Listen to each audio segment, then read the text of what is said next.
Okay, so today we will discuss about grounded theory and what are its types and how do we conduct the grounded theory or research in grounded theory. All these things we will discuss today. तो first of all हम लोग ये जानेंगे कि grounded theory qualitative research का type है, लेकिन इसका जो रूट है वो क्वांटिटेटिव मेथड में है और बेसिकली इसको कहा जाता है it is a process of theory generation, सिद्धांत निर्मित करने की प्रक्रिया। जैसे आपने जब हम लोगों ने पॉजिटिविज्म के बारे में जब हम बात कर रहे थे तो उस समय हमने देखा था कि जो ग्राउंडेड थ्योरी है वो जो रिसर्च है, पॉजिटिव रिसर्च है, वो थ्योरी जनरेशन पर फोकस करता है। वो जो भी फिनोमेना है उसको स्टडी करता है, डेटा एकत्र करता है और जो थ्योरी बनती है पहले वो कंजेक्चर से शुरू होता है, कंजेक्चर डेटा से प्रूव होता है, डिस्प्रूव होता है तो और बेटर थ्योरी बनाई जाती है और ऐसे करके जो फाइनल एक थ्योरी बनती है उसको रिसर्चर प्रस्तुत करता है। लेकिन वो भी फाइनल मतलब फुल फाइनल नहीं होता है, वो फिर दूसरे रिसर्चर्स उसके लिमिटेशंस बताते हैं, फिर उसको कोशिश की जाती है कि कैसे उस लिमिटेशंस को इनकॉर्पोरेट किया जा सके। तो यही प्रोसेस, सेम यही प्रोसेस अगर हम क्वालिटेटिव डेटा के साथ करें तो इसको हम लोग ग्राउंडेड थ्योरी कहते हैं। लेकिन इसमें एक बड़ा अंतर ये होता है कि जहाँ क्वांटिटेटिव रिसर्च में हम लोग पहले हाइपोथेसिस को ले करके चलते थे और उसके लिए हमें ये आवश्यक होता था कि आप पहले जाके जो लिटरेचर है उसको पढ़िए और ये पता लगाइए कि इस फील्ड में अब तक क्या हुआ है, लोगों का क्या कंक्लूजन है और फिर आप इस पर बात कीजिए कि आप क्या करना चाह रहे हैं, कहाँ कंट्रीब्यूट करना चाह रहे हैं, कहाँ एडिशन करना चाह रहे हैं, किस चीज़ को आप अ, किसी नए कंडीशन में फिर से चेक करके देखना चाह रहे हैं और उसके ये सारी चीज़ें तब होंगी जब आपके पास एक वेल फॉर्म्ड हाइपोथेसिस होता है और एक थ्योरेटिकल बेस होता है उसका और तब उसके आधार पर आप वहाँ उस तरह से समझने की और जानने की कोशिश करते हैं कि कौन सा थ्योरेटिकल स्ट्रक्चर या कौन सा अ, जो कंक्लूजन है वो हमारे डेटा को बेस्ट एक्सप्लेन कर पा रहा है।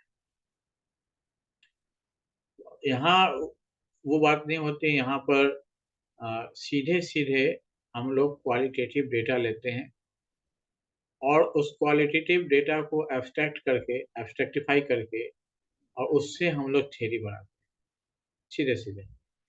बल्कि इसमें ये सजेस्ट किया जाता है, इसके कई सारे मेथड्स हैं उसमें। जो सबसे पुराना मेथड है ग्राउंडेड थ्योरी जिससे शुरू हुई थी, वो सबसे पुराना मेथड यही कहता है कि आप उसकी शुरुआत बिना किसी थ्योरेटिकल बैकग्राउंड के लिटरेचर को पढ़े बिना की, क्योंकि जब आप वो लिटरेचर पढ़ लेंगे तो कहीं ना कहीं आप उसके प्रति बायस्ड हो जाएंगे। इसलिए रिसर्चर से ये एक्सपेक्ट किया जाता है कि जो रिसर्चर है वो बिना कोई लिटरेचर पढ़े इसको शुरू करे। हालांकि सारे टाइप्स, इसके 3 टाइप्स हैं, आगे हम लोग देखेंगे।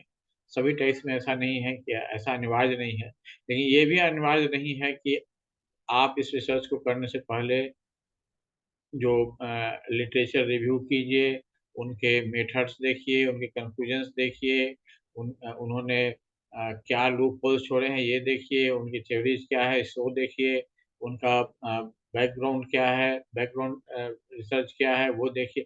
ये सब कुछ नहीं देखना है। यहाँ ग्राउंडेड थ्योरी में ये सब कोई भी आवश्यक नहीं है। आप चाहे तो कर सकते हैं, लेकिन उसमें रिस्क यही है कि आप उसके बायस में आ सकते हैं। आप अपने डेटा को पढ़ते हुए और उसको एब्स्ट्रैक्टिफ़ाई करते हुए उसी डायरेक्शन में जाना चाह सकते हैं जो कंफ्यूजन आपको पहले से मालूम है, क्योंकि आपको वो ज़्यादा रीज़नेबल लग रहा है ना? क्योंकि जो फ़ील्ड है, वो फ़ील्ड ज़रूरी नहीं है आपके रीज़न या लॉजिक को हमेशा कन्फर्म करे।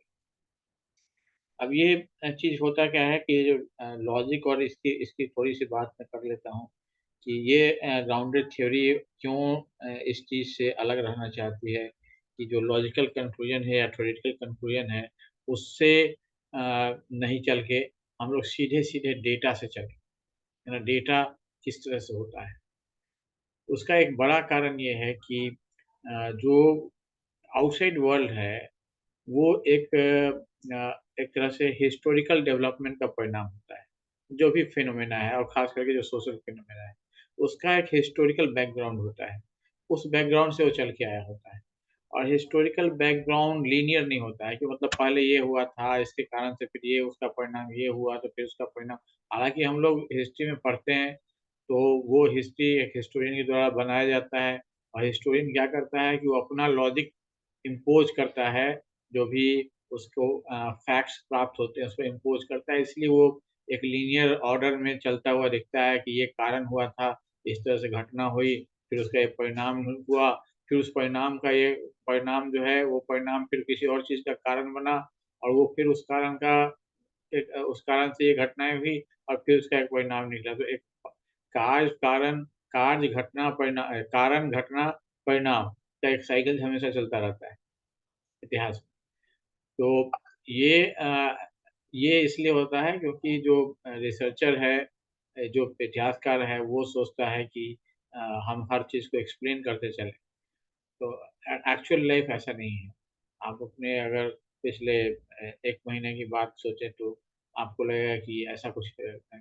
बल्कि बहुत ही इंटरेस्टिंग मुझे ध्यान में आ रहा है कि एक उदाहरण है, जो साइंस टीचिंग में मेरे बीएड के बच्चे अक्सर वहाँ पकड़े जाते हैं। ख़ास करके अगर मैं वहाँ होता हूँ और एक टॉपिक है बैटरी। बैटरी के बारे में स्टडी की जाती है, तो उसमें बैटरी में आपको पता होगा कि पॉज़िटिव टर्मिनल और नेगेटिव टर्मिनल 2 टर्मिनल होते हैं। तो ये जो पॉज़िटिव टर्मिनल है वो अ, ऋणात्मक चार्ज होता है, हालाँकि उस पर लिखा होता है प्लस का मार्क और नेगेटिव टर्मिनल है वो उसका एक्चुअल में वो उस पर कोई मतलब वो उस पर पॉज़िटिव चार्ज होता है। मतलब इस एक इलेक्ट्रॉन पॉज़िटिव टर्मिनल पे होता है और दूसरी जगह पर इलेक्ट्रॉन का अभाव होता है, इसलिए पॉज़िटिव टर्मिनल होता है। तो इस बात की व्याख्या आप देखेंगे हर जगह तरह-तरह से की, इवन एनसीईआरटी की किताब भी बहुत तरह से बताती है इसको। अ, और ये कोशिश क्या करते हैं जो ये टीचर होते हैं, इस टॉपिक को पढ़ाने वाले कि इसका कोई लॉजिकल एक्सप्लेनेशन दे सकें। जबकि जितने भी इसके लॉजिकल एक्सप्लेनेशन हैं, सब के सब फेल हैं। इसका एक सिंपल हिस्टोरिकल रीज़न है कि जिस समय बैटरी का आविष्कार हुआ, उस समय इलेक्ट्रॉन का किसी को पता नहीं था। इलेक्ट्रॉन के बारे में कोई नहीं जानता था। लोगों ने साफ सामने देखा कि अ ये बैटरी है, इसमें एक टर्मिनल है, उसमें चार्ज है और वो दूसरे टर्मिनल से जोड़ने पर वो चार्ज उस ओर जाता है। तो मतलब ये है कि इसके पास ज़्यादा है, तो उसको प्लस लगा दिया और दूसरी तरफ जहाँ नहीं है, उधर जाता है, तो उधर माइनस लगा दिया। बहुत सिंपल सा लॉजिक है। तो अब उसके हिसाब से चल रहा था, फिर बैटरी का कमर्शियलाइज़ेशन हो गया, मार्केट में सारे लोग उसको यूज़ करने लगे, सिंपल कॉमन फ़ोक से लेकर के सब लोग उसका यूज़ करने लगे और उसके बाद फिर इलेक्ट्रॉन का आविष्कार हुआ, तो फिर अब लोगों ने कहा कि भाई अब उसको चेंज करेंगे, तो फिर ये सारे लोगों को बताएगा कौन कि ऐसा नहीं ये उल्टा है। तो इसलिए वो कन्वेंशन जो चला आ रहा था, कमर्शियलाइज़्ड हो चुका था, इसलिए उसको छोड़ दिया गया। अब इस चीज़ को जाने किस-किस तरह से लोग एक्सप्लेन करते हैं। मैंने बहुत तरह से इसको एक्सप्लेन होते देखा है, लेकिन वो सब के सब एक्सप्लेनेशन बिना कारण के हैं, उसका उस एक्सप्लेनेशन की कोई ज़रूरत ही नहीं है। बहुत ही सिंपल ये एक्सप्लेनेशन है कि ये एक हिस्टोरिकल कारण है। तो ये आपने देखा कि ये उदाहरण आपको बताता है कि जो घटनाएँ हमारे आस-पास खास करके सोशल कॉन्टेक्स्ट में, इसका सिंपल सोशल रीज़न है कि जो साइंटिफिक लोग हैं वो तो अपने रिसर्च को चेंज करेंगे, उस हिसाब से वो चेंज हो सकते हैं। लेकिन जो चीज़ बहुत ज़्यादा लोगों के द्वारा लेमैन के द्वारा यूज़ हो रहा है या जो उसके यूज़ करने वाले जो जो कॉमन मैकेनिक लोग हैं, जो इलेक्ट्रीशियंस हैं, उन लोगों उन सा जो कि मतलब केवल उसको यूज़ करना जानते हैं, उसका कोई थ्योरेटिकल बैकग्राउंड उनके पास नहीं। अब इन सारे लोगों को बताना कि भाई आज से ये नियम बदल गया है, अब ऐसे होगा, ऐसे नहीं वैसे होगा, ये सब बहुत ही मुश्किल काम है। तो इसलिए ये सिंपल चीज़ उसको छोड़ दिया गया कि एक सोशल कारण हो गया कि सोसाइटी अभी इसके लिए तैयार नहीं है, इस तरह का कम्युनिकेशन के लिए, तो ये कन्वेंशन को बनाए रखा है। ये सोशल रीजन है। तो वैसे ही सोशल रीजन में बहुत सारी ऐसी चीज़ें होती हैं, जो लॉजिक को बिल्कुल ही अ, वो फ़ॉलो नहीं करती हैं। वो बहुत सारी चीज़ें हैं जो कि हमने पहले ही बात की थी कि ह्यूमन के रूप में हमारे पास फ्री विल है। अब ये फ्री विल है जिसका मतलब ये नहीं है कि हमारे पास कोई कंपल्सन है कि इसके बाद ये हमको करना ही है। या हमारे पास ये है ये लिमिटेशन है जैसे कि हमारे डीएनए का एक लॉजिक है। डीएनए हमें कुछ पावर देता है और कुछ पावर हमारा छीन लेता है। हमारे बहुत सारे जो भाई हैं, जो डिफरेंटली एबल्ड हैं, वो उनसे बहुत सारे क्षमताएँ उनसे छीन लेता है। तो अ, इसका मतलब ये नहीं है कि वो उसी के साथ वो जीते हैं। ह्यूमन विल उसके के आधार पर भले ही उनको बाहर से सपोर्ट मिले या नहीं मिले, जो ब्लाइंड हैं विजुअली इम्पेयर्ड हैं, वो लाइफ़ में सक्सेस पाते हैं या दूसरे तरह के जो इम्पेयर्ड लोग हैं, वो भी अपने लाइफ़ में सक्सेस पाते हैं, अपनी बाधाओं को ये करके। तो ऐसा नहीं है कि हम लोग जो लॉजिक है उसके कंपल्सन से बंधे हुए हैं। तो ये चीज़ ध्यान में रखते हुए ही जो ग्राउंड थ्योरी है, वो ये बात करती है कि हमें ये कतई आवश्यक नहीं है हमारे लिए कि जो थ्योरेटिकल लॉजिक है, उसी को हम हमेशा फ़ॉलो करें और उसके आधार पर ही हम अपने कंक्लूजन निकालें। बल्कि हमें ये देखना चाहिए कि फ़ील्ड में जो सोशल रियलिटी है, क्या वो हमें कोई ऐसा थ्योरी बना के दे सकती है, जो कि उस सिचुएशन को एट लीस्ट वहाँ जहाँ वो निकल रहा है या उसका उस तरह का जो सिमिलर कंडीशन है, उसका एक्सप्लेनेशन दे सके। ठीक है? तो मेरे ख़्याल से मैंने एक मोटे तौर पर आपको ग्राउंडेड थ्योरी का एक बैकग्राउंड दे दिया। अब इसको हम लोग थोड़ा-थोड़ा करके आगे देखते हैं। अ, ये सब मैंने बता ही दिया कि ये जो है सो अ, डेटा को फिट करने के लिए जो प्री डिटरमाइंड थ्योरी के हिसाब से फिट होने के लिए फ़ोर्स नहीं करता है ना? ये जो जहाँ पॉजिटिविस्ट रिसर्च है, जहाँ पर डेटा के अगेंस्ट थ्योरी को चेक किया जाता है, वहाँ पर जो डेटा है उसको पहले के थ्योरी के अनुसार से फिट करने के लिए कोशिश नहीं किया जाता है, बल्कि क्या किया जाता है कि उसको अपने से उससे इमर्ज होने दिया जाता है। यानी ये क्या है इंडक्टिव और डिडक्टिव प्रोसेस से इंडक्टिव डिडक्टिव मेथड से ये आता है। यानी जो चीज़ें ऑब्जर्वेशंस हैं, ऑब्जर्वेशंस को एक जनरल की ओर बढ़ते हैं, फिर उस जनरल को चेक करते हैं दूसरे ऑब्जर्वेशन से। जैसे हमने मान लीजिए 100 ऑब्जर्वेशंस है हमारे पास, हमने 20-25 ऑब्जर्वेशंस देखा, उससे हमें एक जनरल निकलता हुआ दिख रहा है। तो हम उस जनरल या 1 या 2 या 3 दिख रहा है कि ये हो सकता है। फिर बाकी के जो 75 हैं उस पर हमने वो चेक किया, हो सकता है 1-2 और निकल गए, इसमें से 1-2 और कट गए। ऐसे करके हम लोग उसको चेक करते हैं और फिर फाइनली जो सबसे स्ट्रॉन्गेस्ट होता है या फाइनली जो भी बचता है उसको फिर से और एब्स्ट्रैक्टिफ़ाई करके कई लेवल में इसमें काम होता है। आगे हम लोग लेवल्स देखेंगे मेमोइंग और बहुत सारे लेवल्स होते हैं। तो कई सारे लेवल्स से गुज़र करके तो हम लोग फाइनल एक कन्क्लूज़न तक पहुँचते हैं।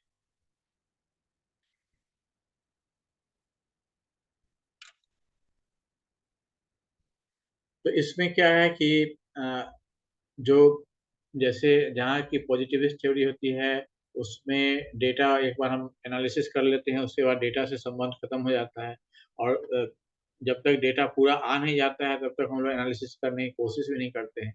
उसके उलट यहाँ पर क्या है कि डाटा के साथ हमेशा डेटा और जो हमारा क्या कंक्लूजन हो सकता है, वो लगातार प्रोसेस चलता रहता है, अंतिम दिन तक प्रोसेस चलता रहता है।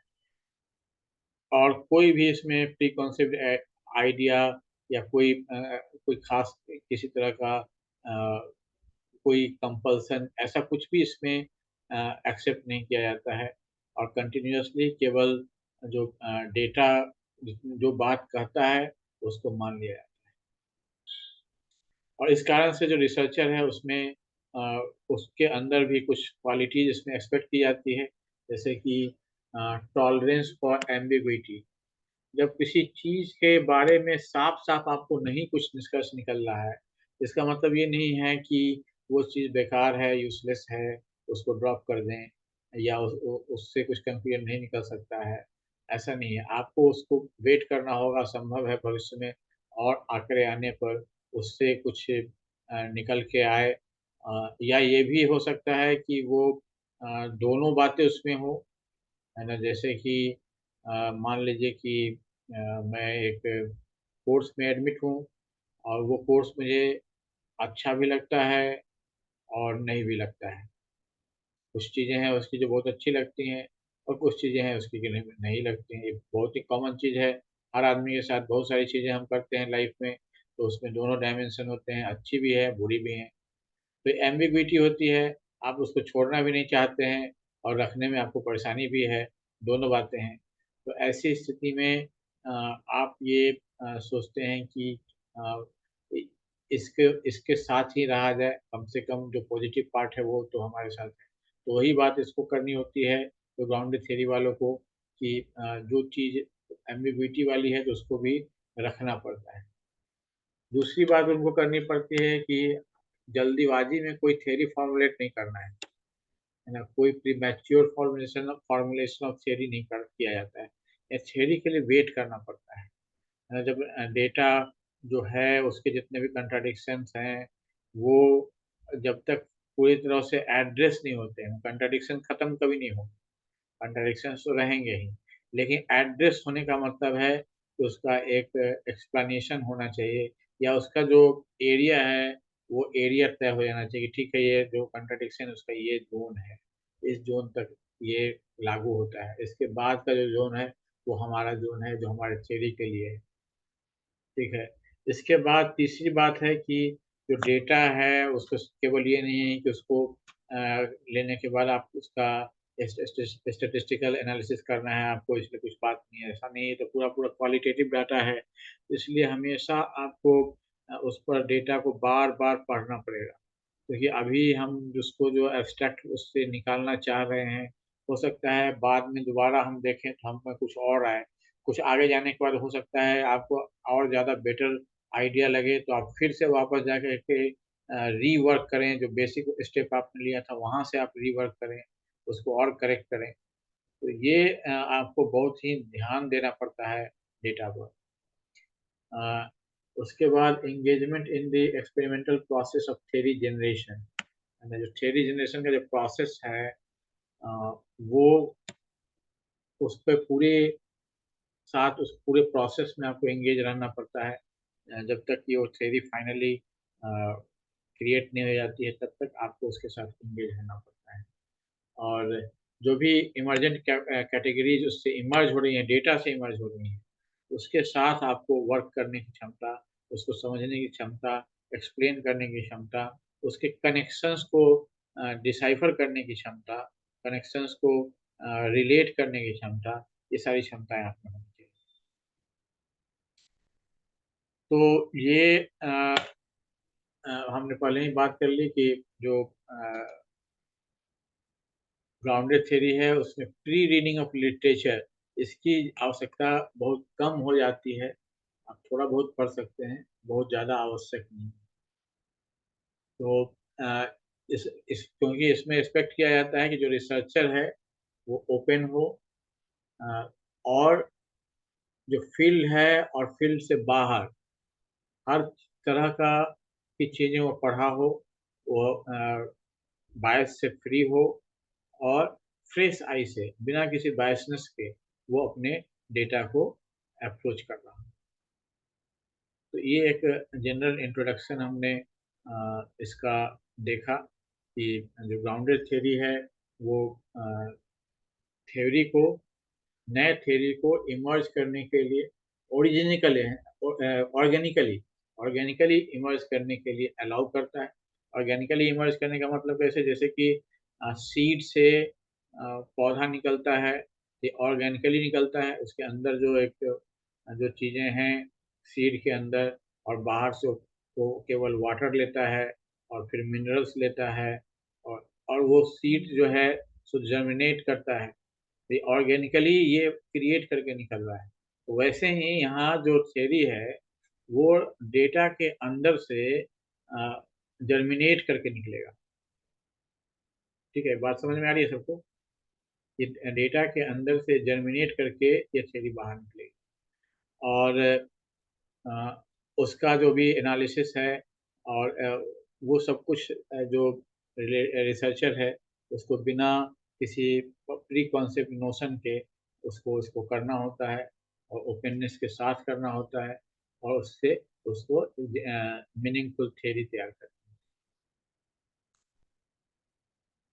तो अब ये दूसरी बात आती है उससे कि मुझे लगता है कि आप लोग इसको समझ चुके हैं, सब लोग बेसिक्स इसका समझ चुके हैं।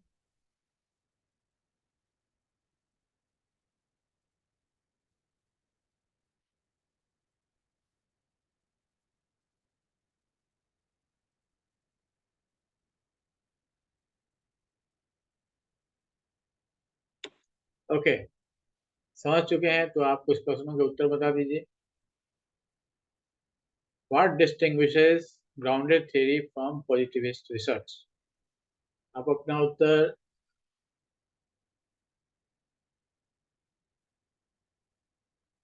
चैट में दे सकते हैं, मेरी chat.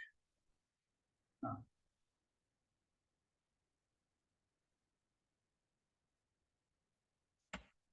Okay. What is the meaning of term memory? आगे हम लोग आएंगे, संस्कृति उस पर पहुंचेंगे, अभी स्टेप हम लोग पीछे हैं। Okay, so now try to answer this question. क्योंकि आप लोग ऐसे आंसर देते नहीं हैं तो मैंने सोचा कि इसको भी मैं इंटीग्रेट कर लेता हूँ ताकि ये पता चलता रहे सही में आप लोग समझ रहे हैं या नहीं रहे हैं।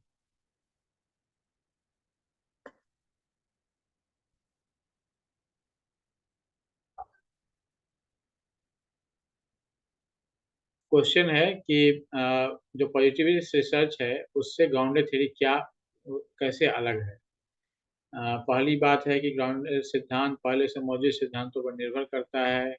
दूसरा है ग्राउंडेड सिद्धांत डेटा को पूर्व निर्धारित सिद्धांतों में फिट होने के लिए बाध्य करता है। तीसरा है ग्राउंडेड सिद्धांत सिद्धांत को डेटा से उभरने की अनुमति देता है। चौथा है ग्राउंडेड सिद्धांत मुख्य रूप से मात्रात्मक तरीकों का उपयोग करता है, यानी क्वांटिटेटिव मेथड्स का उपयोग करता है। बहुत ही आसान सवाल है।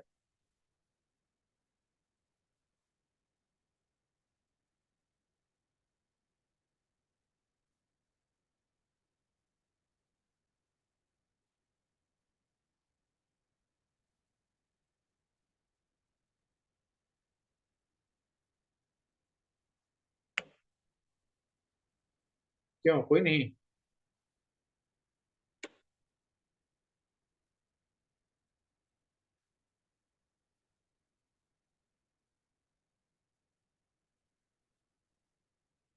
अभी तो हम लोगों ने बात की कि ये जो है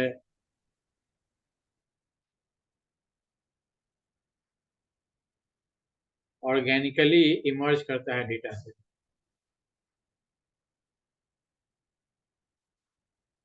आप लोग ध्यान नहीं दे रहे हैं सुनने में। ओके, मुझे लगता है आप लोग को सरप्राइज हो गया ये क्वेश्चन पूछना, लेकिन आप तैयार रहिएगा, हम सवाल पूछते रहेंगे बीच बीच में। ओके, अब हम लोग टाइप्स पर आते हैं।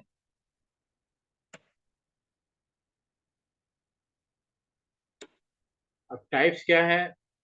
कि पहला जो टाइप है ओरिजिनल मॉडल, ये इमर्जेंट मॉडल भी इसको कहा जाता है। ये ओरिजिनल या इमर्जेंट मॉडल जो है ये सबसे पहले दिया गया था ग्लेसन एंड स्ट्रॉस के द्वारा, और फिर ग्लेसर ने इसको और डेवलप किया। और ये इसमें विश्वास करता है कि जो डेटा है उससे, टूल्स के सहायता से उससे हम लोग सीधे-सीधे थ्योरी को जनरेट करें। ना इसमें केवल 2 तरह की कोडिंग का बेसिकली यूज़ होता है, substantial coding and open coding and theoretical. 2 तरह का कोडिंग होता है, and selective coding and theoretical coding sampling. उसके हिसाब से यानी पहले ओपन कोडिंग की जाती है और उससे जो थ्योरी जनरेट होता है, फिर उस थ्योरी को सब्सटेंशिएट करने के हिसाब से कोडिंग ये किया जाता है, डेटा लिया जाता है, सैम्पलिंग किया जाता है, और फिर उस सैम्पलिंग के हिसाब से फिर थ्योरेटिकल कोडिंग होती है। तो ये साइकिल की तरह चलता है। डेटा है, ओपन कोडिंग का मतलब है कि हमें कुछ नहीं पता है, उससे हम निकालते हैं। जब कुछ हाथ में आ गया हमारे, फिर उसको चेक करते हैं नए डेटा पर, कि नए सैम्पलिंग उस हिसाब से सैम्पलिंग करते हैं और वहाँ चेक करते हैं कि ये सही है कि नहीं। जब वहाँ वहाँ वो मान लीजिए सब्सटेंशिएट हुआ तो ठीक है, नहीं सब्सटेंशिएट हुआ तो फिर देखते हैं क्या नया बन रहा है, तो फिर ओपन कोडिंग करते हैं। अदरवाइज अगर सब्सटेंशिएट हो गया तो वो जो जो थ्योरेटिकल कोडिंग है वो एस्टेब्लिश हो जाता है, और फिर आगे दूसरी चीज़ को रोकना पड़ता है। तो ये जो है ये कहता है कि आप लिटरेचर रिव्यू से शुरुआत नहीं करेंगे, और ओपन डेटा के प्रति हमेशा ओपन रहेंगे, है ना? और उसमें इसमें वैल्यूज मेमोइंग और कांस्टेंट कंपैरिजन और डेरिवेशन एंड कोड कैटेगरी, ये इसके अ,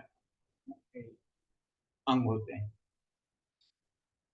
मेमो का यहाँ जो मीनिंग है वो बेसिकली जैसे वैल्यूज मेमोइंग, जब एब्स्ट्रैक्टिफाइड फॉर्म में जब हम लोग ऊपर बढ़ते हैं, तो जैसे हमारे पास 10 डेटा है, तो उसको हमने एब्स्ट्रैक्ट किया कि 10 डेटा के में में कॉमन थ्रेड क्या है, क्या कॉमन चीज़ है। तो वहाँ पर वो एब्स्ट्रैक्ट फॉर्म में आता है, और फिर उसके ऊपर हम लोग ऐसे अगर हमने मान लीजिए कि ऐसे 8-10 थ्रेड निकाल लिए, तो फिर उसमें हम लोग देखते हैं कि उसको उसमें से कुछ को क्लब कर सकते हैं क्या?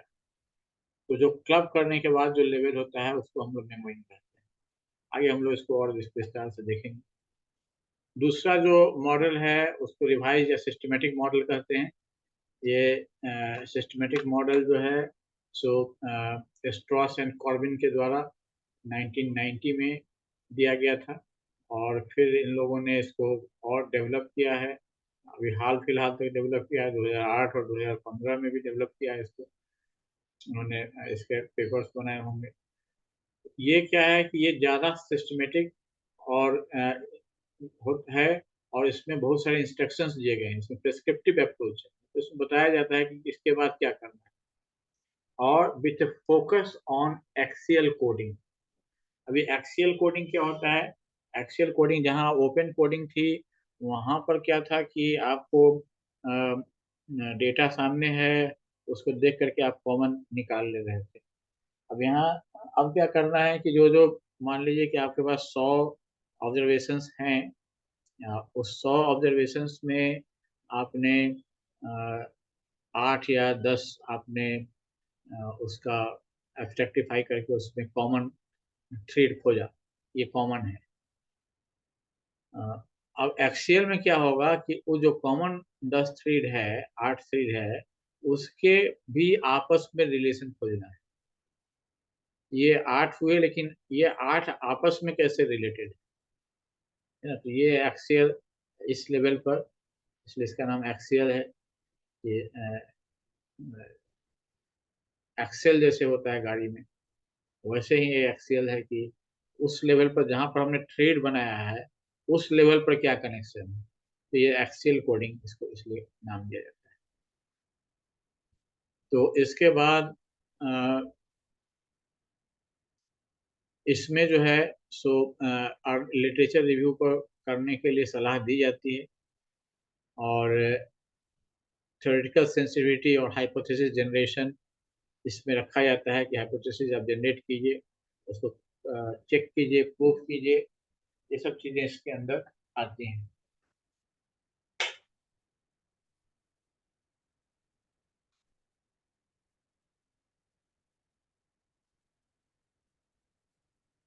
इसमें डिडक्टिव अप्रोच भी फॉलो किया जाता है और जो डेटा के द्वारा थ्योरी वेरिफिकेशन भी किया जाता है। तो इसमें आप देखेंगे कि बहुत सारी चीज़ें जो पॉजिटिविस्ट में अप्रोच में थी उसको इसमें इनकॉर्पोरेट किया जाता है। अगला और तीसरा जो मॉडल है वो कंस्ट्रक्टिविस्ट में मॉडल है, बहुत ही हाल में डेवलप हुआ है 2006 में।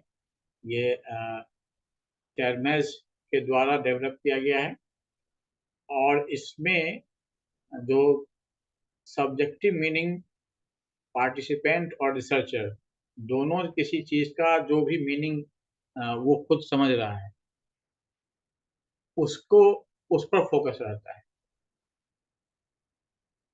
और इसमें ये बात होती है कि अ, किसी भी परिघटना का या किसी भी चीज का मल्टीपल एक्सप्लेनेशन हो सकता है, इंटरप्रिटेशन हो सकता है और जो कंस्ट्रक्शन ऑफ रियलिटी है वो हम लोग यहाँ पर इंटरेक्शन और पर्सपेक्टिव के कॉन्टेक्स्ट में करते हैं।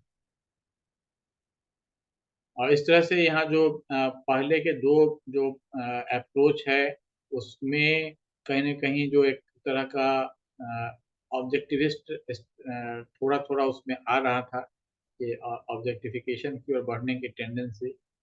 तो यहाँ पर जो है सो पूरे तरह से जो इंटरेक्शनिस्ट और कंस्ट्रक्टिविस्ट पर्सपेक्टिव है, जो हम लोगों ने पहले इसका पिछले दिनों काफ़ी डिटेल से अध्ययन किया है, वो अप्रोच जो है उसको अडॉप्ट करने की कोशिश की जाती है। इसमें इनिशियल लिटरेचर रिव्यू अलाउ किया जाता है और अ, उसका उद्देश्य ये होता है कि उससे एक डिस्क्रिप्टिव थ्योरी तैयार हो सके। तो ये जो डिफरेंट थ्योरीज हैं वो उनका अपना अलग-अलग सैद्धांतिक और दार्शनिक उसका आधार है और उसके हिसाब से इनके जो सोच करने का तरीका है वो भी बदल जाता है। जहाँ की जो ओरिजिनल जो मेथड था वहाँ पर इंडक्टिव मेथड पर ज़्यादा जोर था, डाटा ड्रिवन डाटा के आधार पर थ्योरी का निर्माण करना उस पर जोर था। जबकि रिवाइज़्ड मॉडल था वो ज़्यादा स्ट्रक्चर्ड था और या स्ट्रक्चर्ड है और सिस्टमैटिक प्रोसेस को फ़ॉलो करता है। और जो कंस्ट्रक्टिविस्ट मॉडल है वो सब्जेक्टिविटी, मल्टीपल इंटरप्रिटेशन पर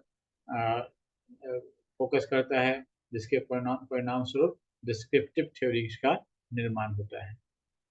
और अपने आवश्यकता के अनुसार जो रिसर्चर है वो जो भी तरह का थ्योरी उसके फील्ड के हिसाब से, नीड के हिसाब से ज़रूरी है वो उसको कर सकता है।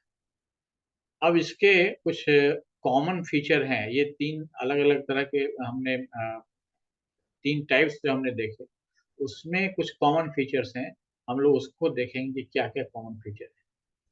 तो जो सबसे पहला कॉमन फीचर है, वो है कि इन तीनों में थ्योरी इमर्ज करती है ना?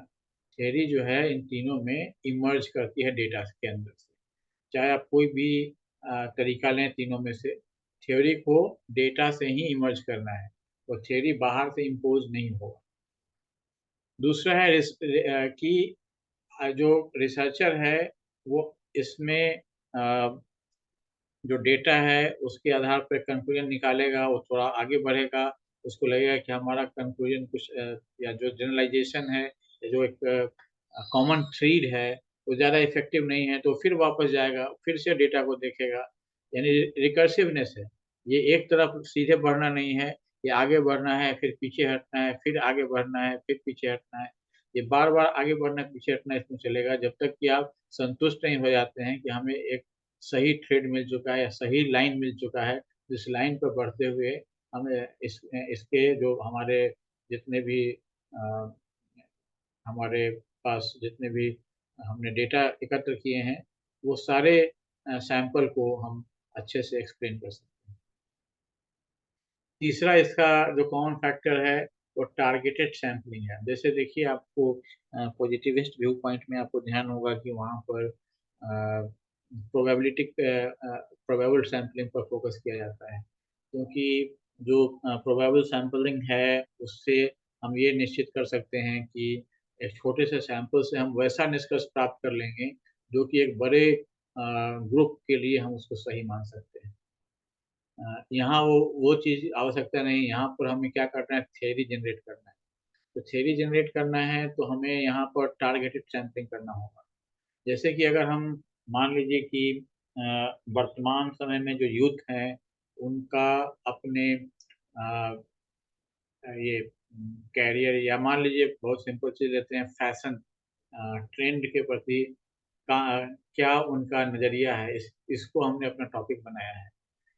तो ज़ाहिर है हम अगर शुरू करते हैं किसी कॉलेज से, एक महिला कॉलेज से अगर मान लीजिए हम शुरू करते हैं, तो महिला कॉलेज में पहले हम एक जनरल डेटा लेते हैं और फिर जब हमें कुछ ट्रेड्स मिलने लगते हैं, तो फिर हम उस पर्टिकुलर टाइप के जिनसे वो ट्रेड मिलना शुरू होता है, उस तरह के की ओर हम बढ़ते हैं।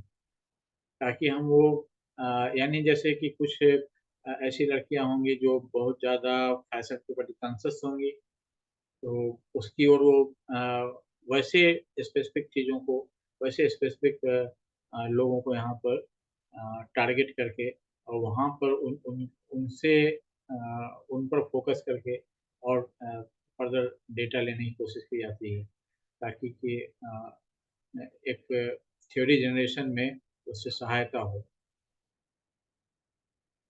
उसके बाद जो चौथा है कि simultaneous data collection and analysis, जहाँ आपका जो पॉजिटिविस्ट थ्योरी है या पॉजिटिव सिस्टम है, वहाँ पर पहले आप डेटा इकट्ठा करते हैं, फिर आप उसका एनालिसिस करते हैं।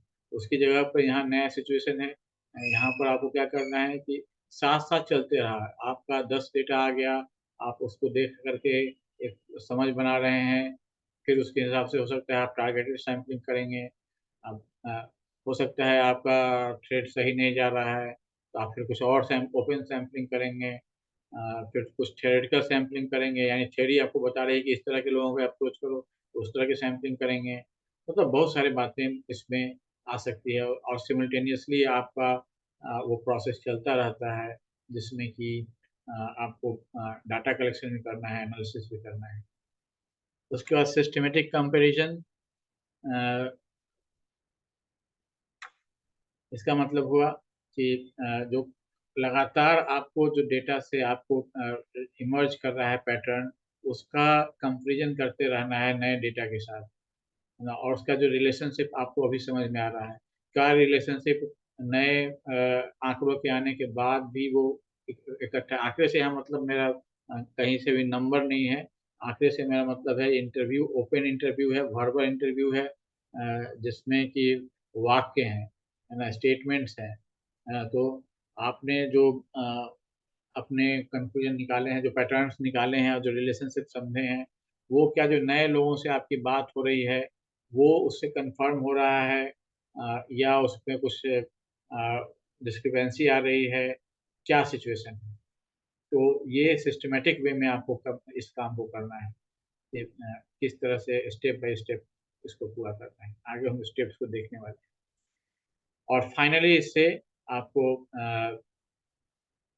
जो फाइनल थ्योरी जनरेशन होगा, ये अब थ्योरी जनरेशन कैसे होता है, इसका कोई ऐसा हार्ड एंड फास्ट नहीं है कि थ्योरी जनरेशन कैसे होता है। ये थ्योरी जनरेशन का तरीका ये है कि आप डेटा को करते जाते हैं, डेटा को कंपेयर करते जाते हैं और एक समय आता है जब डेटा से कुछ नया निकलना बंद हो जाता है। तो वैसे स्टेज में आपका जो फाइनल एक ओवरऑल जो फिगर बन के आ रहा है, वही आपका जो है सो फाइनल थ्योरी बनता है। न ये कोई अलग से सेपरेट प्रक्रिया नहीं होती है। जैसे पॉजिटिविस्ट स्टडी में हम लोगों को पहले एनालिसिस करते हैं, एनालिसिस के बाद मतलब जनरलाइज़ेशन करते हैं, सेपरेट प्रक्रिया है। पहले एनालिसिस होता है, आपने देखा होगा रिसर्च का जो फॉर्मेट आपको मिलता है, तो उसमें पहले एनालिसिस लिखते हैं और उसके बाद फिर हम लोग उसका एक जनरलाइज करके उसको हम लोग लेके आते हैं। तो उसकी जगह पर यहाँ पर क्या है कि आपको वो करते आना है, प्रोसेस करते आना है डेटा को, और अंत में एक ऐसी स्थिति आएगी जहाँ पर कि डेटा रिफ्यूज कर देगा आपको कुछ नया बताने से। तो वैसे समय में जो उस समय का ओवरऑल पिक्चर होगा, जब आपको ये लग जाए कि हमने जो वेरिएशन ऑफ सैंपल्स है उन सबको हमने इनकॉर्पोरेट कर दिया है, अब और कुछ नया इनसे निकल नहीं रहा है, तो at that point of time आप एक थ्योराइज करके उसको जो मोस्ट एब्स्ट्रैक्ट रूप में आप उसको लिख सकते हैं, उस थ्योरी को आप उसमें बता देते हैं। यही थ्योरी जनरेशन है। इस तरह से ये जो ग्राउंडेड थ्योरी है, चाहे कोई भी विधि अपनाए, ये हमेशा क्या रहेगा, डेटा से अंतिम क्षण तक डेटा के साथ इसका क्लोज रिलेशन बना रहेगा। ठीक है, तो ये सब चीज़ें थी। तो ये चीज़ें हो गई जो हमने अभी समझ ली कि सिस्टमेटिक प्रोसेस है ना। ये डेटा पैटर्न्स themselves, डेटा ही अपने आप को पैटर्न करता है, reflecting the interconnectedness and multivariate nature of real world, है ना। जो रियल वर्ल्ड का जो बहुत सारे कारकों के कारण वो काम करता है। जो रियल वर्ल्ड में कोई हम लोग जैसे क्वांटिटेटिव वर्ल्ड में हम लोग वेरिएबल्स को खोजने की कोशिश करते हैं कि हमने 10 वेरिएबल खोज लिया तो 8 वेरिएबल खोज लिया और उसका रिलेशनशिप निकाल लिया, और फिर हम उसका स्टैटिस्टिकल मॉडल बना करके और हम उसका एक मैथमेटिकल मॉडल तैयार कर लेते हैं और बोलते हैं कि ये हमारा मॉडल जो है सो इस पर्टिकुलर फिनोमेना को 60% या 70% एक्सप्लेन कर दे रहा है। तो उसकी जगह पर यहाँ जो है वो परसेंटेज के हिसाब में हम लोग इसमें नहीं पढ़ते हैं। इसमें केवल जो इंटरकनेक्टेडनेस है, नेचुरल इंटरकनेक्टेडनेस है, चूँकि ये बात मालूम है कि जो भी चीज़ नेचर में है वो किसी एक फैक्टर का या 2 फैक्टर का या 2-4 फैक्टर का के कारण नहीं है। सारी चीज़ें एक दूसरे से इंटरकनेक्टेड हैं, किसी न किसी रूप में कम या अधिक एक दूसरे पे इम्पैक्ट डाल रही हैं। तो वो उस मल्टीवेरिएट नेचर को रियल वर्ल्ड का जो मल्टीवेरिएट नेचर है उसको उस पर रिफ्लेक्ट करने की कोशिश करता है। और ये इस रूप में जो नेचुरलिस्टिक एलिमेंट है रिसर्च का, उसको कैप्चर करके उसको सिस्टमेटिक मेथोडोलॉजी के रूप में और उसके कॉम्प्लेक्सिटी को एक्सेप्ट करते हुए, कंट्राडिक्शंस को एक्सेप्ट करते हुए, उसके इंटरकनेक्शन को जो ह्यूमन एक्शन की इंटरकनेक्टेडनेस है उन सबको एक्सेप्ट करते हुए वो सबके सामने रखता है। तो ये जो कॉमन फीचर्स थे 3 टाइप में, ये हमने देखा। अब हम लोग जो स्टेप्स हैं इस पर हम ध्यान देते हैं कि कैसे इसका स्टेप्स हम पूरा करते हैं। सबसे पहला तो जब आप ग्राउंडेड थ्योरी में रिसर्च करने के लिए डिसाइड करेंगे, तो पहला जो काम होगा वो कि आप इसको कौन सी थ्योरी, जो 3 टाइप है उसमें से कौन सा तरीका आपके रिसर्च के लिए सूटेबल है, उसको आप डिसाइड करें। उसके बाद फिर हम आप अपने दूसरा जो स्टेप होगा उसमें आप एक सैम्पलिंग का प्रोसेस शुरू करेंगे। जो भी पार्टिसिपेंट हैं उनका जो कॉमन थ्रेड है उसको खोजने की कोशिश करेंगे, और फिर उनका हर एक का एक मेमो तैयार करेंगे। मेमो तैयार करने का मतलब है कि जो चीज़, जैसे कि हम मान लीजिए कि थ्योरी जनरेट करना चाहते हैं, स्टूडेंट्स के बीच में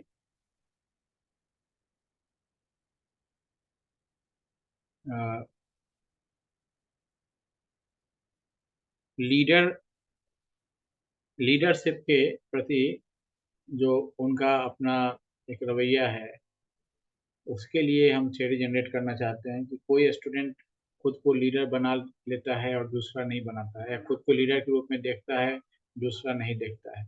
तो इसके लिए हम एक ग्राउंडेड थ्योरी में जाना चाहते हैं। उसके बारे में बहुत तमाम तरह की बातें हैं, लेकिन उससे हमें अभी मतलब नहीं है। हम ये चाहते हैं कि भाई हम खुद से जानने की कोशिश करेंगे कि एक्चुअल में जो ये ग्रुप है, पर्टिकुलर ग्रुप अपने बारे में क्या सोचता है, और उसके आधार पर क्या हम ये कुछ समझ सकते हैं कि ये पर्टिकुलर ग्रुप किस प्रकार से लीडर जो लोग इसमें बनते हैं वो किस प्रकार से बनते हैं और जो नहीं बनते हैं वो क्यों नहीं बनते हैं। तो अब इस तरह से हमने ये सब सेलेक्ट कर लिया, तो अब हम उसका जब हमने सैंपलिंग करना शुरू किया, तो हम एक जनरल आइडिया से हम मान लीजिए शुरू करते हैं कि भाई कुछ जो लीडर्स दिख रहे हैं हमें, उससे हम शुरू करते हैं। जो कि हमने एक थ्योरी बना लिया, इनिशियल थ्योरी कि भाई वो जो लोग हर स्टेप में आगे रहते हैं किसी काम को करने के लिए, जब क्लास में या क्लास से बाहर कोई काम दिया जाता है तो दे स्टेप आउट एंड से आई विल डू इट। तो वैसे लोगों को हम पहले सेलेक्ट करते हैं, तो और सेलेक्ट करने के बाद तब फिर हम देखते हैं कि वो क्या कह रहे हैं। तो उनकी बातों को हम मेमोइंग कहते हैं वहाँ, है ना? मेमो के रूप में उसमें दर्ज करते हैं कि इन्होंने ये फलाना सैंपल नंबर 1, इन्होंने ये कहा, सैंपल नंबर 2 इन्होंने ये कहा। ऐसे करके हर का मेमोइंग करते हैं। फिर एक सेकेंड स्टेप आता है उसमें, लगातार हम उसको जो भी हमने इनिशियल किया है उसको फिर अब एक्सपेंड करते हैं फर्दर, और उसके आधार पर हम रिफ्लेक्ट करते जाते हैं कि क्या हमारा जो जनरल आइडिया है इसके बारे में वो सही है या कोई और आ रहा है। तो ये जनरल आइडिया जो भी बन रहा है, इनिशियल आइडिया, वो सही है या कुछ और आ रहा है। तो फिर हम फोर्थ स्टेप में पहुंचते हैं जहाँ पर हम लोग कोडिंग करते हैं। जैसे उसमें बहुत सारी बातें सामने आ सकती हैं। जैसे ये सामने आ सकता है कि जो फैमिली में जिसका बहुत ही स्ट्रॉन्ग बैकग्राउंड होता है, यानी आपसी कोऑपरेशन बहुत अच्छा होता है, वहाँ वैसे बच्चों में लीडरशिप के प्रति रुझान देखा जाता है। तो फैमिली का जो एक इमोशनल सपोर्ट है, वो लीडरशिप के लिए बहुत बड़ा एक बैकग्राउंड के रूप में काम करता है। जो बच्चा अपने फैमिली में ही खुद को वीक महसूस करता है, उसको लगता है कि पता नहीं हम ये करें तो परिवार का कुछ सदस्य सब सपोर्ट करेगा या नहीं करेगा या विरोध करेगा, तो वो लीडरशिप में वो पीछे रहेगा, है ना? तो ये तो मैं अपने अंदाज से कह रहा हूँ, लेकिन टेंटेटिवली आप मान लीजिए कि हमने जो अपना रिसर्च का टॉपिक चुना है उसमें ये सब चीज़ें आपके पास आ रही हैं। तो फिर आप वैसे लोगों की कोडिंग करते हैं कि भाई ये family support, familial emotional support, one of the code के रूप में आप उसको करते हैं, शुरू करते हैं। तो और उसके आधार पर आप देखते हैं कि कितने लोग इस कोड में आ रहे हैं। जो लोग नहीं आ रहे हैं, क्या वहाँ पर एक्चुअल में वो वो उनका सपोर्ट कम है ना? उसमें भी बहुत सारे फैक्टर्स होंगे, जैसे कि आपको तो बेसिकली रिलाई करना होगा जो पार्टिसिपेंट बोल रहे हैं। अब ये आप निश्चित नहीं हो सकते कि जो बोल रहा है वो हमेशा सही बोले। तो बहुत सारे उसमें फैक्टर्स होते हैं। तो ख़ैर उसके उसके बीच में से आपको फिर 5th स्टेज में आप पहुँचते हैं जहाँ पर कि कैटेगराइज़ेशन करते हैं, जहाँ पर कि जो नंबर ऑफ कोड्स हैं जिसके आधार पर आप उसको रिड्यूस करने की कोशिश करते हैं और उसको एक जनरल कैटेगरी में डालने की कोशिश करते हैं। जैसे कि हमने एक उदाहरण अभी आपको दिया कि फ़ैमिलियल इमोशनल सपोर्ट, उसको हम एक ब्रॉड कैटेगरी में डाल सकते हैं, जो कि आप कह सकते हैं रियरिंग अप, है ना? रीडिंग अप में केवल इमोशनल सपोर्ट नहीं आएगा, बल्कि ये भी आएगा कि फैमिली में या स्कूल में जो पहले के स्कूल थे उसमें उसको एक्सप्रेशन करने की क्षमता उनकी कितनी विकसित हो पाई, कितना अपने आप को सेल्फ एक्सप्रेस कर सकते हैं, कॉन्फिडेंट कितने हैं बातचीत करने में, बोलने में, लैंग्वेज पर कितनी पकड़ है। तो उसको एक हम फिर एक कैटेगराइज़ेशन करते हैं कि उस तरह से ऐसे कौन कितने लोग हैं, फिर दूसरी तरह के लोग जो वहाँ पिछड़ गए हैं वो ऐसे कितने हैं। फिर उसमें एक और कैटेगरी देख सकती है जो कि एक्चुअल में वो वीक हैं but they are working hard to, दूसरे तरीके वो अपना रहे हैं जिसके द्वारा वो अपना वो जो वीक पॉइंट है उसको एड्रेस करने की कोशिश कर रहे हैं। तो इस तरह से हम वहाँ कैटेगराइज़ेशन करते हैं। अब इस सब के होने के बाद भी हम लोग कांस्टेंट कंपैरिजन में इसको करते रहते हैं लगातार कि जो रिलेशनशिप है, वो जो कैटेगरीज़ हैं, वो उसमें क्या कुछ नया बन रहा है या किसी को कोई ओवरलैपिंग तो नहीं है डिफरेंट कैटेगरीज़ में, या कुछ ऐसा है जो कि एक कैटेगरी के अंदर ही कॉन्ट्राडिक्ट तो नहीं कर रहा है। तो बहुत सारे फैक्टर्स उसको उसमें देखने पड़ते हैं। फिर उसमें आइडेंटिफिकेशन ऑफ कोर वेरिएबल्स। अब इसके ऊपर भी जो सेंट्रल कॉन्सेप्ट या कोर वेरिएबल्स देखने की कोशिश की जाती है, जिसमें कि जैसे कि अभी तक हमने रियरिंग आपको लिया था। दूसरा मान लेते हैं कि जो इंस्टीट्यूशन का इन्वायरमेंट है वो अपॉर्चुनिटी देने वाला होना चाहिए, अपॉर्चुनिटी देने वाला है लीडरशिप के लिए, तो ये दूसरा वेरिएबल हो गया। फिर तीसरा मान लीजिए कि जो टीचर सपोर्ट, ये एक तीसरा वेरिएबल, मैं अंदाज से ऐसे ही बोल रहा हूँ उदाहरण के लिए। तो ये तीन तरह के कोर वेरिएबल्स आपके इमर्ज करके आ रहे हैं। तो अब अ, ये सारे आपके डेटा से निकले हैं, जो आप उनसे बातचीत किए हैं कि आप कैसे लीडर बने हैं या आप क्यों लीडर नहीं बन पा रहे हैं। ये सब चीज़ें, ये सवाल आपने पूछा है लोगों से, तो उसमें ये सब चीज़ें निकल के आई हैं और आपके पास ये तीन कोर वेरिएबल्स आज उभर के आपके पास पहुंचे हैं। अब उसके बाद अब सैचुरेशन का स्टेट आ गया है, यानी कि अब डेटा जो आपने कलेक्ट किया है उसमें और कुछ नया नहीं निकल रहा है, कोई नया कोर वैल्यू उससे नहीं निकाला जा सकता है ना। अब कितना भी आप कुछ करने की कोशिश कर रहे हैं, मेमोइंग करते जा रहे हैं, लेकिन वो निकल नहीं पा रहा है। तो अ, तो ये जो स्टेट होता है लास्ट में, जहाँ पर कि इसको हम लोग थ्योरी जनरेशन का स्टेट बोलते हैं, और उसके बाद फिर सेकेंड स्टेज शुरू होता है जहाँ पर जो थ्योरी जनरेट हुआ है उसका वेरिफिकेशन किया जाता है, और वेरिफिकेशन हो जाने के बाद फिर आप उसका रिपोर्ट लिखते हैं। तो दीज आर द 10 स्टेप्स जो कि आप देख रहे हैं। लेकिन ये 10 स्टेप्स इस तरह से नहीं है कि एक के बाद एक होंगे, जैसा कि हम लोग पहले ही बात कर चुके हैं। ऐसा भी हो सकता है कि आप लास्ट थ्योरी जनरेशन के लेवल पर पहुंच गए हों और अचानक से आपको लगता है कि आपने कुछ जो कैटेगराइजेशन किया था, वो कैटेगराइजेशन अगर किसी और तरह से करते तो आपका बेहतर थ्योरी बनता। तो यू विल गो बैक और आप फिर से शुरू करके वहां तक वापस आएंगे। तो ये जो इसका नेचर है, ये लीनियर प्रोग्रेशन नहीं है, ये लगातार आगे पीछे ये हमेशा करता रहता है।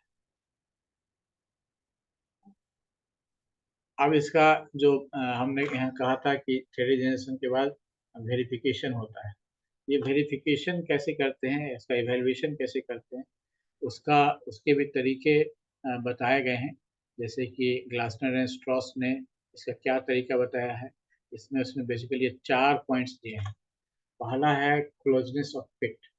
क्लोजनेस ऑफ फिट का मतलब क्या है कि जितने भी डेटा आपने इकट्ठा किए हैं उसमें जो थ्योरी है उससे कितना उसको एक्सप्लेन कर पाती है, तो थ्योरी कितना, जो जैसे कि हमने आपको कहा कॉमन थ्रेड है। मान लीजिए कि हमारे पास एक पिछला जो हमने उदाहरण दिया था उसमें हमारे पास 3 थ्रेड निकल के आए थे। मान लीजिए कि एक चौथा थ्रेड ये निकलता है कि अ, मेरे चाचा पॉलिटिक्स में है, ठीक है। अब ये चौथा थ्रेड है कि मेरे चाचा यानी someone in politics, someone from family in politics, that's why I am also a leader, I also want to be a leader, और या I also see myself as a leader.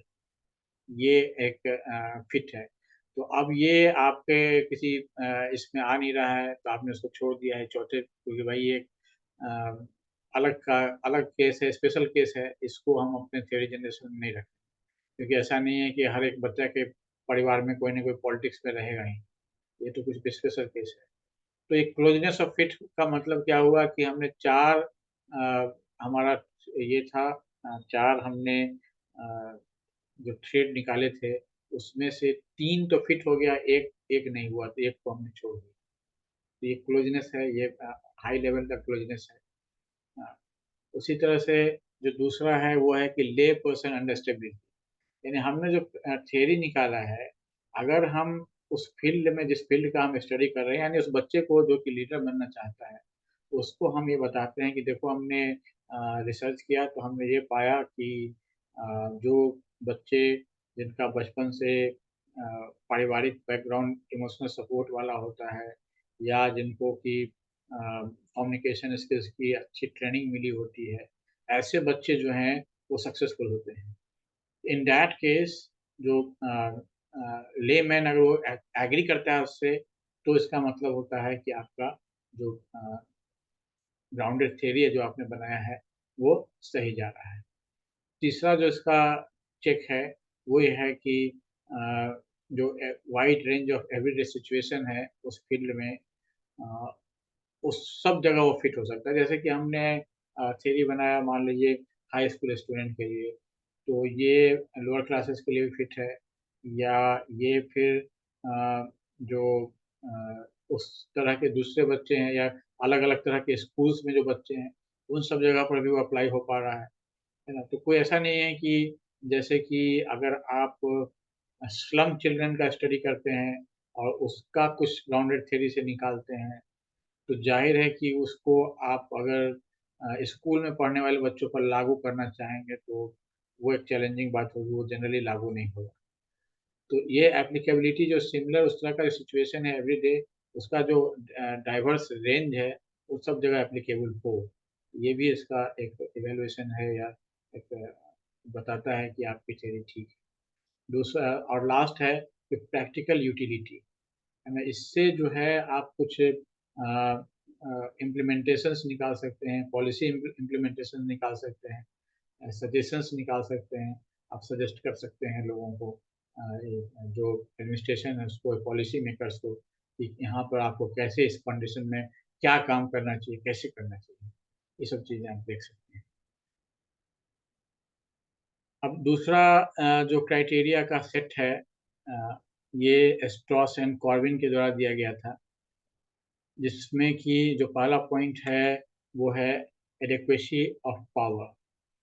अब ये power भी मोटे तौर पर यही data से जुड़ा है, जैसे हमने आपको पहले कहा कि क्लोजनेस ऑफ फिट है, उसी के पैरेलल इसको समझिए एडेक्वेसी ऑफ पावर, यानी जो हमारा जो ये थ्योरेटिकल जो हमने थ्योरी तैयार की है, वो थ्योरी जो भी हमारे थ्रेड्स थे पीछे, उसमें से अधिकांश को मान लीजिए 90% को कवर करते हैं, 80% को कवर करते हैं, कितने परसेंट को कवर करते हैं, तो उतना ज़्यादा ये पावर होगा इसका, एडेक्वेसी एंड पावर।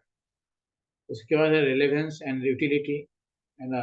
जो थ्योरी है वो रिलेवेंट है, और जो पार्टिसिपेंट और स्टेक होल्डर्स हैं उस रिसर्च में जुड़े हुए, जो उसका जिनका इस रिसर्च से फ़ायदा होता है, वो सब इसको यूज़फुल मानते हैं। उनको लगता है कि हाँ, ये हमारे लिए यूज़फुल हो सकता है। जो हमने ऊपर देखा था उसका सिमिलर है ये भी, जो ऊपर में हमने कहा था, जो ले पर्सन है उसका इस फील्ड का, वो आपके थ्योरेटिकल कंक्लूजन से एग्री कर रहा है। उसी तरह से यहाँ पर ये कहा जा रहा है कि जो रिलेवेंट है, यूज़फुल है, जो स्टेक होल्डर्स हैं सब इससे सहमत हैं।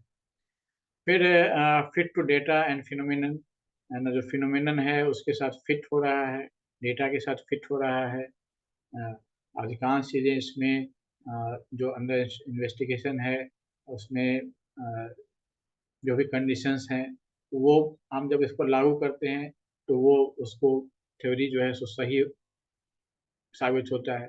जैसे हमने लीडरशिप के का थ्योरी निकाला, और उसमें हमने जो कंडीशन देखा कि मान लीजिए कि अगर कंडीशन चेंज करें और किसी बच्चे को प्रोत्साहित किया जाए, टीचर के द्वारा एक्स्ट्रा प्रोत्साहन दिया जाए, तो क्या वो लीडरशिप की ओर बढ़ेगा? अगर वो बढ़ता है तो ज़ाहिर है कि जो हमारा जो डेटा है वो फिट है, सही है। फिट ऑफ एक्सेल कोडिंग, जो कि एक्सेल कोडिंग है वो भी फिट होना चाहिए, जहाँ एक्सेल कोडिंग का इस्तेमाल हो रहा है। एक्सेल कोडिंग मैंने पहले बताया कि जब हम लोग सेकंड लेवल पर कॉमन थ्रेड्स निकालते हैं, तो उन कॉमन थ्रेड्स के बीच में हम जब रिलेशनशिप देखते हैं, तो वो हम लोग एक्सेल कोडिंग बोलते हैं इसको। तो उनका भी फिट होना चाहिए। उसके बाद handling of negative and discrepant cases, जो केसेस हमारे नेगेटिव हैं, मतलब हमारे थ्योरी को सपोर्ट नहीं कर रहे हैं, उसका हमने क्या कहा है? जैसे हमने आपको उदाहरण बताया कि मेरे चाचा पॉलिटिक्स में हैं, that's why I also want to be a leader. So how can I handle this? I will say this is a special case. It is not that every child has someone in politics or majority of child have someone in politics. Even you can say that a very small number of students may have someone in politics, and that may also not be in a very close relation, maybe far away. So that's why I can ignore this particular case. तो ये कैसे आप handle कर रहे हैं? और फिर alignment with existing literature, इस फील्ड में जो दूसरे लोगों ने काम किया है उसके साथ आपका कैसा अलाइनमेंट हो रहा है? फिर आपने जो सैंपल सिलेक्शन किया है वो क्या आपके कंक्लूजन के हिसाब से एप्रोप्रिएट है? यानी आपने जो लीडरशिप का मान लीजिए हमने स्टडी किया, तो क्या वो लीडरशिप के लिए जिन लोगों की आप स्टडी कर रहे थे, they were aware and concern about their leadership status? क्या वो ये सोचते थे कि हम लीडर बनना चाहते हैं, या वो ये सोचते थे कि हम लीडर नहीं बन पा रहे हैं, है ना? तो वो एप्रोप्रिएट जो पॉपुलेशन है उसका आपको सिलेक्शन करना पड़ेगा।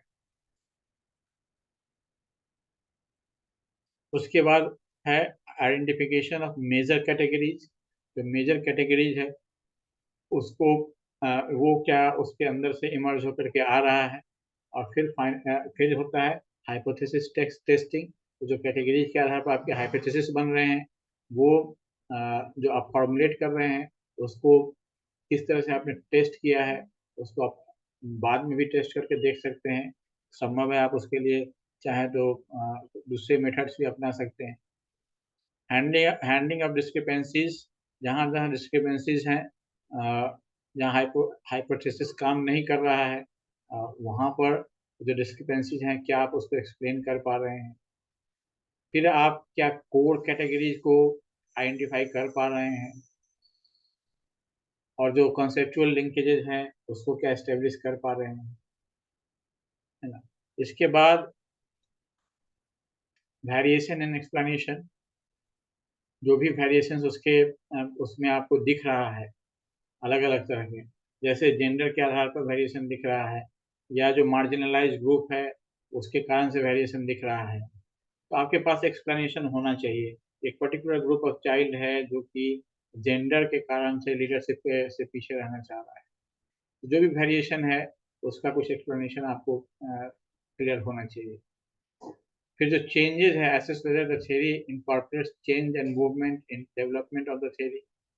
जो जैसे जैसे हम उसको डेवलप कर रहे हैं उसके जो चेंजेस हैं उसको क्या इनकॉर्पोरेट कर पा रहा है या नहीं कर पा रहा है। तो ये सारे तरीके हैं जिनको कि हम लोग इस्तेमाल करते हैं जब हम लोग रिसर्च की बात करते हैं, ग्राउंडेड रिसर्च की बात करते हैं, और उसका जब हम लोग थ्योरी निर्माण कर लेते हैं। तो ये 2 सेट हमने बताया, पहले में 4 थे, दूसरे में 14 हैं। ये तरीके हैं जिसका इस्तेमाल करके उनको हम लोग वैलिडेट करते हैं और हम कहते हैं कि हमारा जो कंक्लूजन है ये सही है। तो ये बातें थी जो आज हमारे ग्राउंडेड थ्योरी से संबंधित थी। कोई प्रश्न आप पूछना चाहें तो आप पूछ सकते हैं। मेमो का जो सिंपल अर्थ है स्वीकृति, वो है जैसे आप मेमो का मतलब एक पेपर के टुकड़े पर आप मेमो से बना है, मेमोरी से बना है, याद के लिए हमने यहाँ लगा दिया कि आज मुझे बाजार से ग्रोसरी खरीदनी है तो ये लिस्ट है, दैट इज ऑल्सो मेमो। तो दैट इज मेमो। मेमोइंग का मतलब हुआ कि एक कैटेगरी देखा, उसको उसका जिस्ट समझा और उसको लिखा एक टुकड़े पे और उसको वहां लगा दिया, दैट इज मेमोइंग। और कोई प्रश्न पूछना चाहें, कोई सवाल आपका हो?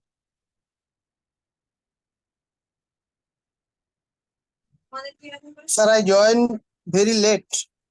Oh yes, yes, Oh, I can see. So, but you can sorry ask to any say. question. Sorry to say, I do not understand today discussion topic. Today's discussion topic was grounded theory, and you can view the video also that I will share after some time. Today only I will share it in the group, and in that you can see. Let me close that so that it start.